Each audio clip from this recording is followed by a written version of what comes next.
أعيننا محمد بن عبد الله صلوات الله وسلامه عليه وعلى آله وأصحابه ومن سار على نهجه واستنى بسنته إلى يوم الدين. أما بعد، معاشر المسلمين والmuslimat, a'azzakumullah wa rahimakumullah ajma'in. Para jemaah sekalian yang semoga dirahmati dan dimuliakan oleh Allah Subhanahu wa taala, kita bersyukur kehadirat Allah tabaraka wa taala yang kembali memudahkan langkah-langkah kita untuk bisa bermajelis di tempat yang mulia ini. Kita berkumpul dalam rangka bertaqarrub kepada Allah Jalla wa Ala, menjalankan salah satu amalan yang Allah perintahkan kepada orang-orang beriman, yaitu bertalabul ilmi syar'i. Mudah-mudahan Allah Subhanahu wa taala senantiasa menganugerahkan keikhlasan ke dalam hati-hati kita di dalam mendatangi majelis-majelis ilmu.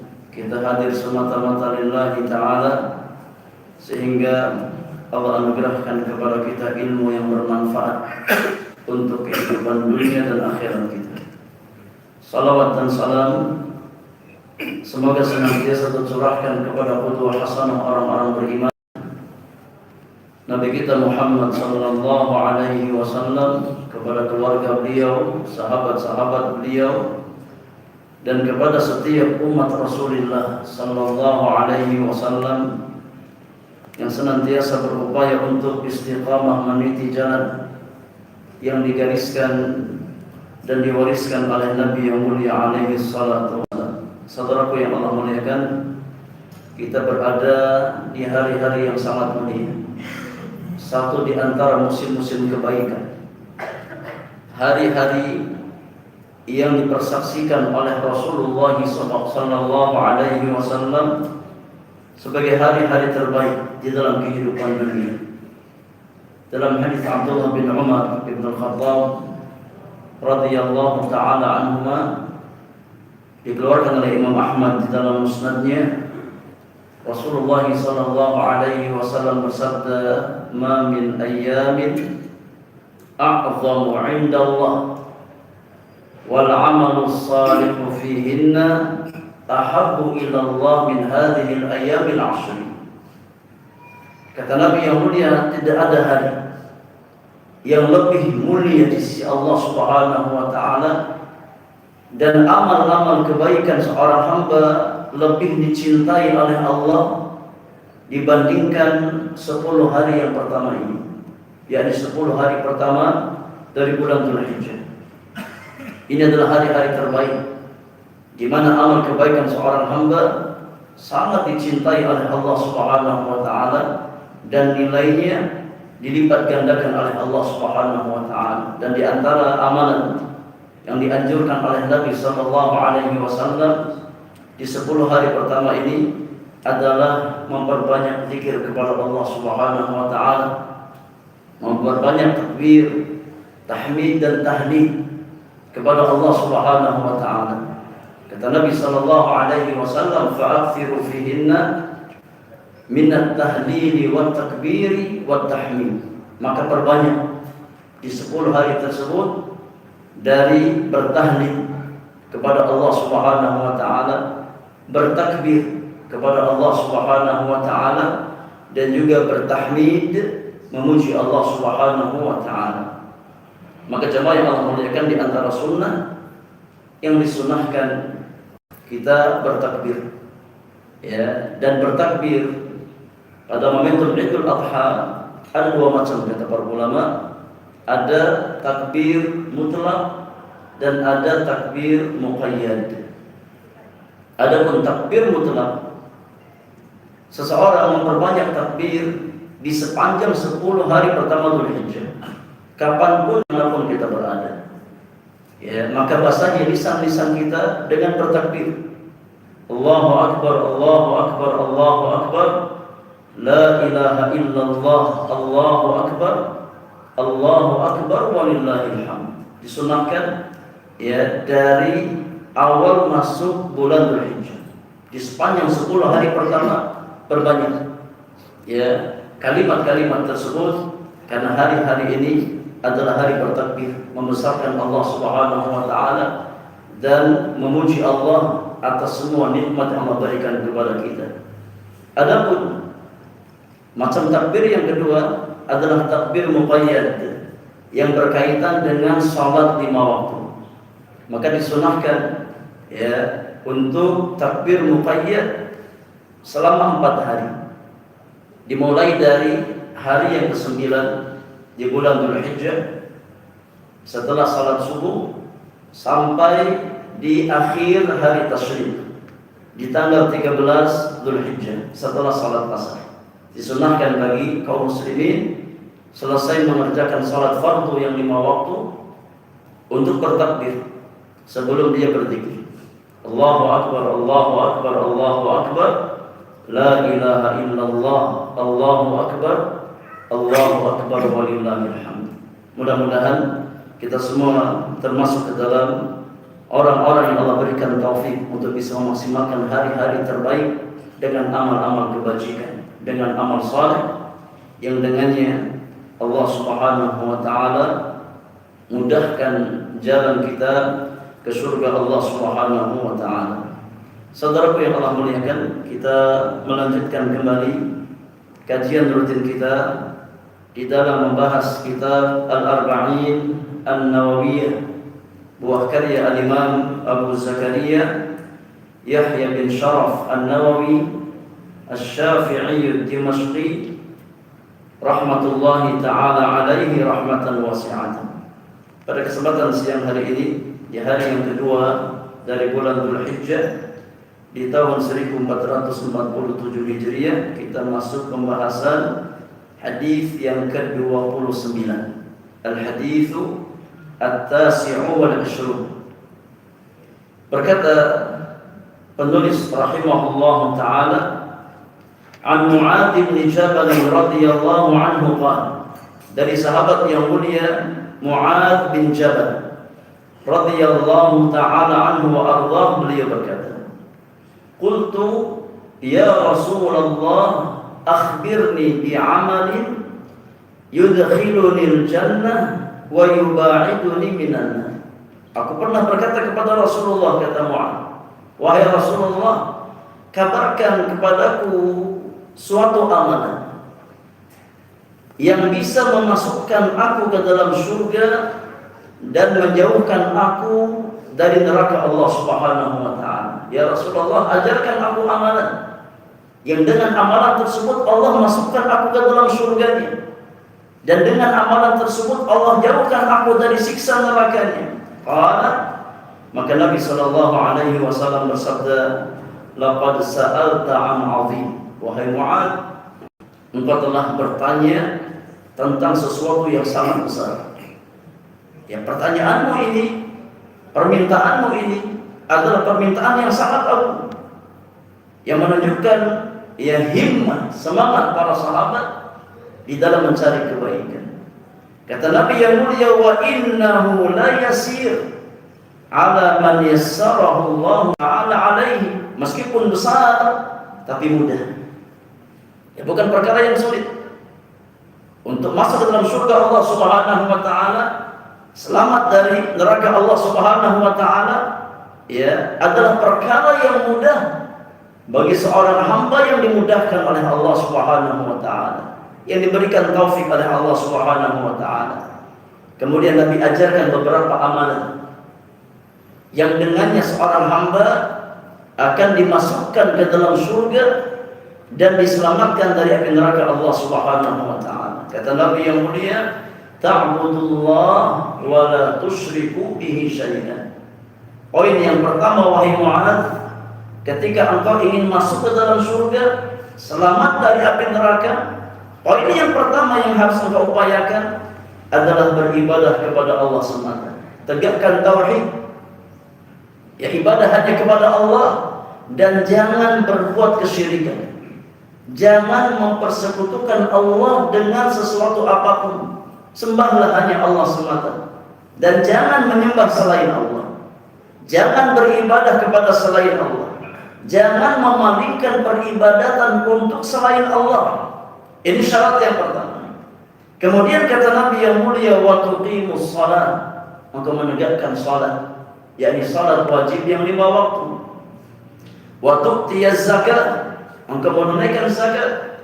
Ketika engkau termasuk ya orang yang wajib zakat, hartamu sampai nisab ya sebanyak 85 gram emas, kemudian bertahan selama 1 tahun tidak berkurang dari nisabnya, maka keluarkan zakatnya sebanyak 2,5%. Wa tasumu Ramadan, kemudian kata Nabi yang mulia, engkau berpuasa di bulan Ramadan yang Allah wajibkan atas orang-orang beriman. Wa tahujjul bait, dan engkau menunaikan haji ke Baitullahil Haram ketika engkau punya ya kesanggupan, baik secara fisik ataupun secara finansial, maka ya tunaikan ibadah haji. Tsumma qala, kemudian Nabi sallallahu alaihi wasallam kembali bersabda setelah menjelaskan 5 rukun Islam, ya dari mulai tauhid sampai rukun yang kelima menunaikan ibadah haji. Nabi sallallahu alaihi wasallam kembali bersabda, "Ala adulluka ala abwabil khair?" Wahai Mu'adz, maukah aku tunjukkan kepadamu pintu-pintu kebaikan? Maukah aku tunjukkan kepadamu ya abwabul khair, pintu-pintu kebaikan yang kalau seandainya kau lakukan, maka Allah akan berikan kebaikan yang sangat banyak kepada dirimu. Kata Nabi sallallahu alaihi wasallam, "As-shaumu junnah." Puasa merupakan tameng atau perisai bagi seorang hamba. Perisai di dunia dari kemaksiatan kepada Allah, dan perisai di akhirat dari siksa api neraka Allah Subhanahu wa taala. Was-shadaqatu tudfi'ul khati'ah kama yudfi'ul ma'un nar. Kata Nabi yang mulia, sedekah akan memadamkan kesalahan, akan menghapuskan dosa dan kesalahan orang hamba sebagaimana air bisa memadamkan api. Sedekah yang kita keluarkan fi sabilillah, ikhlas karena Allah, dalam rangka mengharapkan ganjaran pahala di sisi Allah Subhanahu wa taala, Allah jadikan sebagai kafarah bagi dosa-dosa kita, sebagaimana air bisa memadamkan api. Kemudian kata Nabi yang mulia, wa salatul rajuli fi jawfil lail, dan salat seseorang di tengah ya gelapnya malam, ini salat tahajud, qiyamul lail, yang dikerjakan seorang hamba di tengah gelapnya malam. Kemudian Nabi bacakan firman Allah di surat As-Sajdah ayat yang ke-16 sampai 17, tatajafa junubuhum 'anil madaji' yad'una rabbahum khaufan wa tama'an. Ya, di antara karakter orang-orang bertakwa, kata Allah Subhanahu wa taala, lambung-lambung mereka jauh dari tempat tidur mereka. Di malam hari, ya lambung-lambung mereka jauh dari tempat pembaringan mereka. Ya, mereka berdiri, mereka rukuk, mereka sujud menghadap Allah Subhanahu wa taala. Menghabiskan banyak waktu malamnya untuk bermunajat kepada Allah. Yad'una rabbahum, mereka berdoa, meminta kepada Rabb mereka dengan ya penuh harap dan cemas, meminta kepada Allah Subhanahu wa taala kebaikan dunia dan kebaikan akhirat. Tsumma qala, kemudian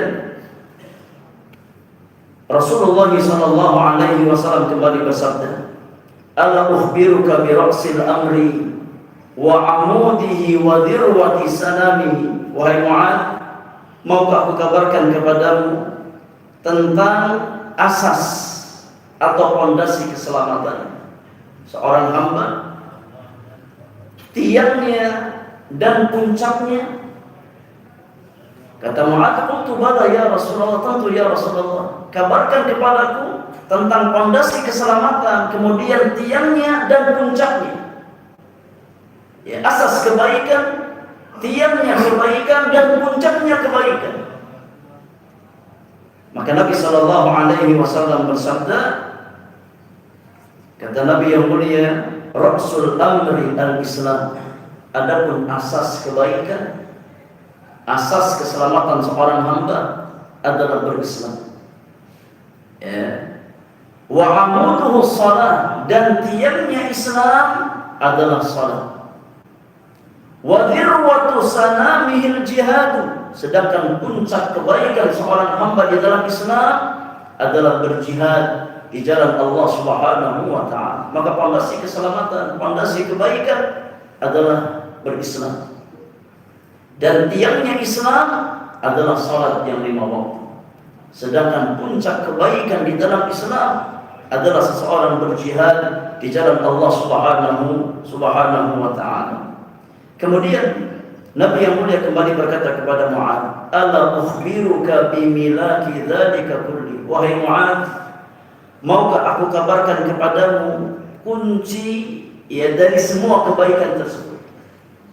Kunci dari keselamatan seorang hamba di hari kiamat nanti. Setelah Nabi menjelaskan tentang 5 rukun Islam, kemudian pintu-pintu kebaikan, Nabi jelaskan fondasi, tiang dan puncaknya kebaikan. Nabi jelaskan, maukah aku kabarkan kepadamu ya kunci dari semua hal itu, kunci dari keselamatan seorang hamba di hari kiamat nanti. Kata Mu'adz, ya bala ya Rasulullah, tentu wahai Rasulullah, kabarkan kepada kuncinya apa? Kalau seseorang ingin selamat, apa kuncinya ya Rasulullah? Kata Mu'adz, fa akhadha bi lisanihi, maka Nabi sallallahu alaihi wasallam mengambil lisan beliau. Ya. Tsumma qala, kemudian Nabi yang mulia bersabda, kuffa 'alaika hada. Wahai Mu'adz, kalau engkau ingin selamat, kunci keselamatan seorang hamba adalah jagalah lisanmu ini. Kalau engkau ingin selamat di hari kiamat nanti, maka jagalah lisanmu. Ya, jangan sampai engkau tergelincir ke dalam api neraka karena kesalahan lisanmu. Kata Mu'adz, qultu ya Nabi Allah, wa inna la mu'akhaduna bima natakallamu bihi.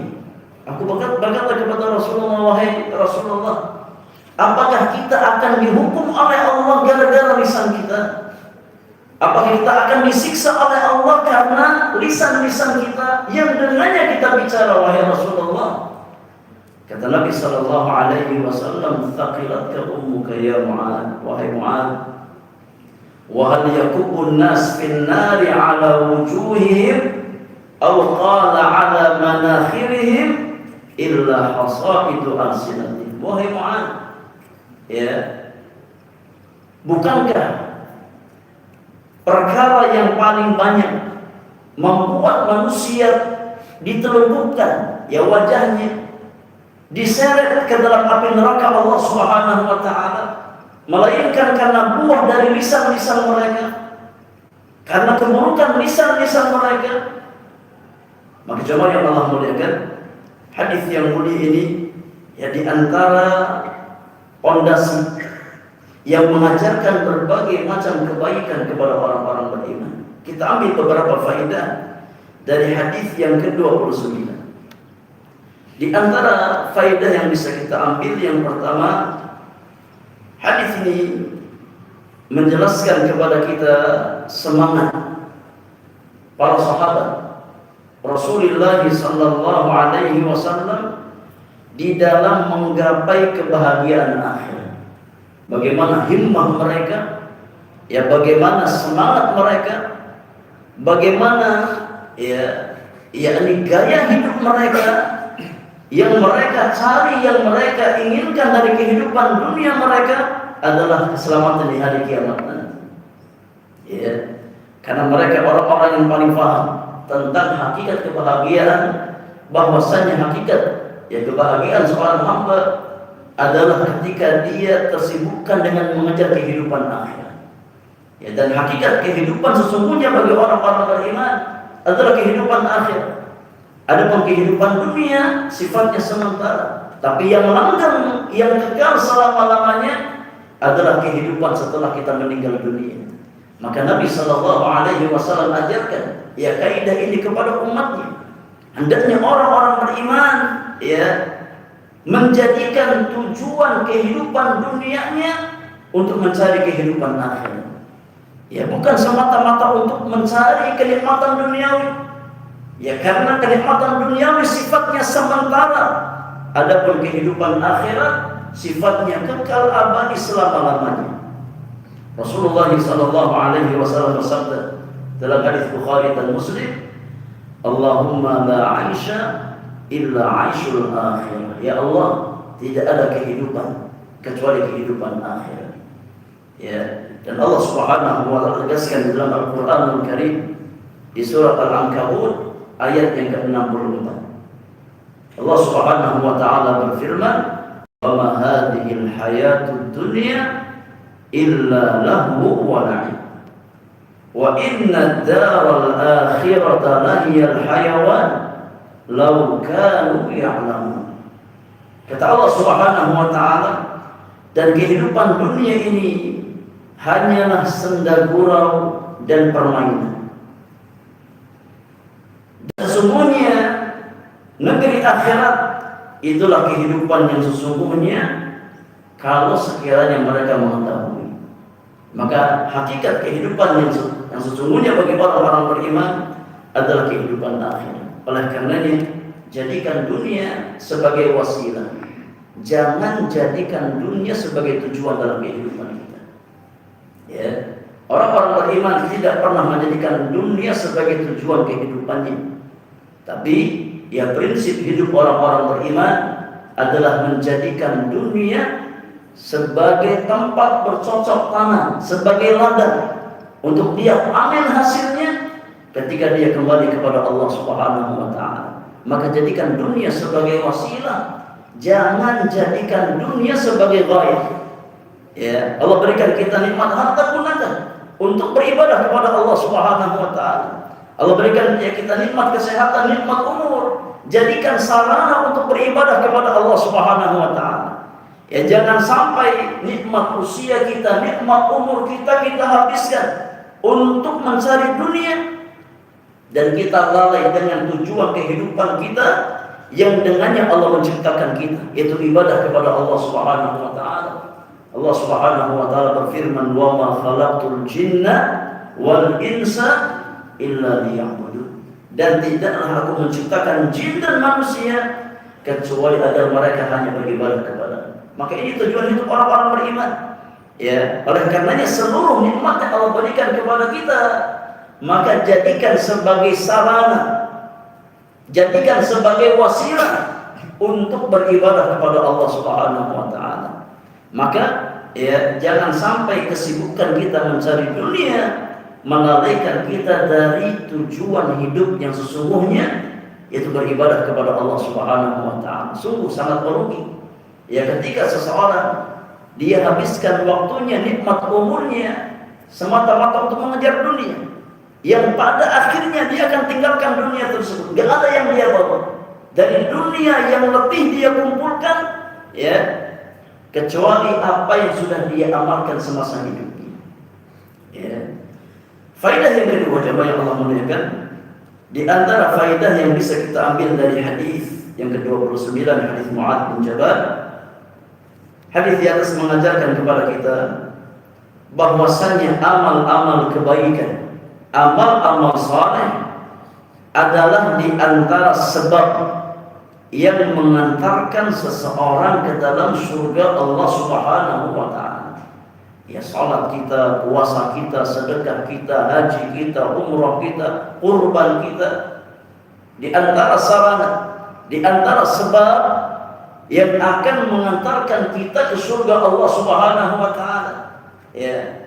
Ustaz, bagaimana dengan hadis yang mengatakan bahwasanya seseorang tidak masuk surga karena amalannya? Bagaimana dengan sabda Nabi sallallahu alaihi wasallam dalam hadis Bukhari dan Muslim, "Lan yudkhila ahadan amaluhul jannah." Amalan seseorang tidak memasukkan dia ke dalam surga. Ya. Kenapa dikatakan tadi bahwasanya amalan adalah di antara yang mengantarkan seseorang ke surga Allah? Bukankah Nabi yang mulia mengatakan bahwasanya seseorang tidak masuk surga karena amalannya? Kata Nabi yang mulia, "Lan yudkhila ahadan amaluhul jannah. Dalam hadis Bukhari dan Muslim. Amalan seseorang di antara kalian tidak akan membuatnya masuk ke dalam surga Allah Subhanahu wa taala. Kata para sahabat, wala anta ya Rasulullah. Demikian pula amalan engkau wahai Rasulullah. Kata Nabi, wala ana. Demikian juga dengan amalanku. Ya, amal-amalku tidak akan membuatku masuk surga Allah Subhanahu wa taala. Apa makna hadis yang mulia ini? Maknanya kata para ulama, ya, huruf ba, ya, di dalam bahasa Arab ada, ya, kiranya atau ada kalanya maknanya adalah ba mu'awadhah, sebagai pengganti, ya, dan ada kalanya huruf ba bermakna sababiyah, sebab. Maka yang dinafikan dalam hadis di atas bahwasanya seseorang tidak akan masuk surga dengan amalannya, ya, maka yang dinafikan kalau seandainya amalan tersebut dijadikan sebagai pengganti, ya, untuk membarter nikmat surga Allah, maka nggak akan cukup. Ya, sebanyak apapun kita beramal dalam kehidupan dunia, kalau barter dengan nikmat surga Allah, nggak akan cukup. Ya, sebagai alat tukar untuk masuk ke dalam surga Allah. Jangankan amalan kita, hatta amalan Rasulullah, manusia terbaik, manusia yang paling, bertakwa kepada Allah Subhanahu wa taala, dikatakan, wala ana. Aku pun demikian. Ya, kalau seandainya amalanmu dijadikan sebagai alat barter untuk menukar surganya Allah Subhanahu wa taala, nggak akan cukup. Ya. Akan tetapi amalan seorang hamba adalah di antara sebab untuk mendapatkan rahmatnya Allah Subhanahu wa taala. Agar kita dirahmati oleh Allah, maka bertakwa kepada Allah Subhanahu wa taala. Maka yang dinafikan bukan sebabnya. Ya, karena orang-orang beriman diperintahkan untuk beramal, dan amal saleh adalah sebab untuk mendapatkan rahmat Allah Subhanahu wa taala, dan kita semua masuk ke dalam surga dengan rahmat Allah Subhanahu wa taala. Bukan semata-mata dengan amalan kita, dengan sholat kita, dengan puasa kita, dengan zakat kita, tidak. Kata para ulama, kalau seandainya kita mau mengukur nilai amal kita dengan nikmat surga, maka tidak sebanding. Ya, maka tidak bisa seseorang masuk surga Allah hanya sebatas mengandalkan amalannya, nggak bisa. Karena nggak sebanding, karena nggak senilai antara kenikmatan surga dengan amal-amal yang kita kerjakan. Jemaah yang Allah muliakan, ya, nikmat surga itu sifatnya langgeng dan abadi selama-lamanya. Sedangkan kita beramal dunia hanya sekian tahun, maka nggak akan sebanding, ya, antara amal yang kita kerjakan yang hanya beberapa saat di dunia dengan kenikmatan surganya Allah Subhanahu wa taala. Maka orang-orang beriman masuk ke dalam surga Allah dengan rahmat Allah Subhanahu wa taala, dengan kasih sayang Allah Subhanahu wa taala, dan di antara sebab untuk mendapatkan rahmat Allah adalah dengan amal-amal kebaikan yang kita upayakan. Di antara faedah yang bisa kita ambil dari hadis Mu'adz bin Jabal para jemaah yang Allah muliakan, yang ketiga, dari hadis ini kita mengetahui bahwasanya nikmat terbesar yang Allah anugerahkan kepada seorang hamba adalah nikmat agama. Dari hadis ini kita belajar bahwasanya, ya, nikmat terbesar yang Allah anugerahkan kepada seorang hamba adalah nikmat agama, nikmat iman dan nikmat Islam, bukan perkara-perkara dunia.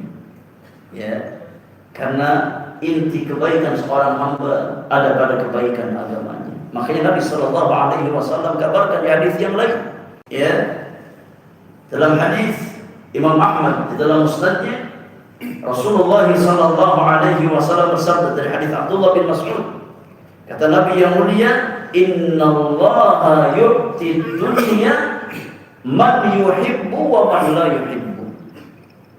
Sesungguhnya Allah Subhanahu wa taala memberikan nikmat dunia kepada orang yang dia cintai dan orang yang tidak dia cintai.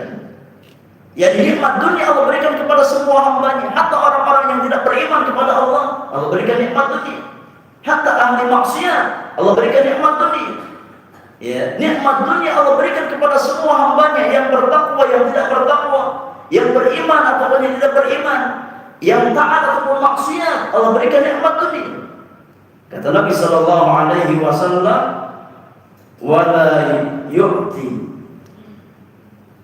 ad-dina illa liman ahabba." Dan Allah tidak memberikan nikmat agama kecuali kepada orang yang Dia cintai. Artinya nikmat agama itu nikmat khusus. Ada nikmat dunia, nikmat umum. Yang semuanya Allah berikan nikmat dunia ini tanpa terkecuali. Yang beriman, yang tidak beriman Allah berikan nikmat dunia.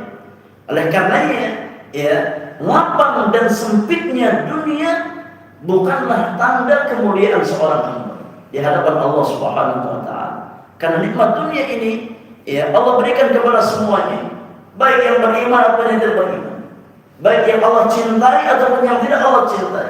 Sedangkan nikmat agama, nikmat din, nikmat iman, nikmat Islam hanyalah Allah berikan kepada orang yang Allah cintai. Kata Nabi yang mulia, "Faman a'tahu Allahu dina faqad ahabbahu." Maka barang siapa yang diberikan nikmat agama oleh Allah, itu tandanya Allah cinta pada hamba tersebut. Allah inginkan kebaikan pada diri hamba tersebut. Ini Allah tegaskan di dalam Al-Qur'anul Karim. Allah sebutkan di surat Al-An'am ayat 125. Kata Allah Subhanahu wa taala, "Faman yuridillahu an yahdiyahu yashrah sadrahu lil Islam." Kata Allah Subhanahu wa taala, barang siapa yang diinginkan kebaikan oleh Allah, Allah akan lapangkan dadanya untuk menerima Islam.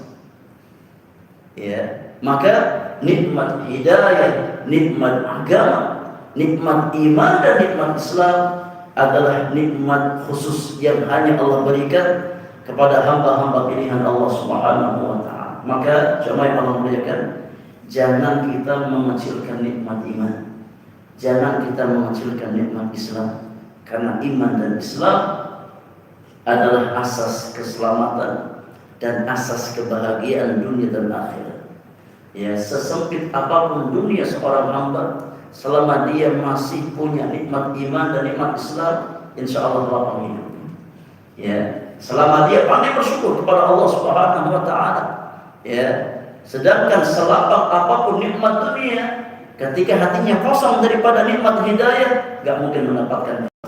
Maka seorang muslim, kalaupun dia banyak dosa, banyak maksiat di dunia, ya, kemudian Allah nggak ampuni dosa-dosanya ketika meninggal dunia, masih ada kesempatan untuk masuk ke dalam surga Allah Subhanahu wa taala, meskipun harus transit ke neraka dulu untuk membersihkan dosa-dosanya. Tapi setiap orang yang wafat di atas Islam, di atas kalimat la ilaha illallah, maka akhir perjalanan di hari kiamat nanti adalah surga Allah Subhanahu wa taala. Karena ya, api neraka itu hanya dikekalkan untuk 3 golongan manusia. Yang pertama orang-orang yang kafir, yang tidak beriman kepada Allah Subhanahu wa taala. Yang kedua kaum musyrikin yang mempersekutukan Allah Subhanahu wa taala. Yang ketiga orang-orang munafikun yang menampakkan keislaman secara zahir mereka, namun hati mereka kufur kepada Allah Subhanahu wa taala. Adapun setiap hamba yang wafat di atas kalimat la ilaha illallah, di atas iman dan Islam, maka akhir perjalanan di hari kiamat nanti adalah surga Allah Subhanahu wa taala. Mudah-mudahan Allah Subhanahu wa taala memberikan kita taufik untuk bisa istiqamah di atas nikmat hidayah, nikmat iman dan nikmat Islam sampai akhir kehidupan kita di dunia ini. Wassallallahu wasallama ala nabiyyina Muhammadin wa alihi wa sahbihi ajma'in. Wa akhiru da'wana alhamdulillahi rabbil alamin. Subhanakallahumma wa bihamdika asyhadu an la ilaha illa anta astaghfiruka wa atubu ilaik. Assalamualaikum warahmatullahi wabarakatuh.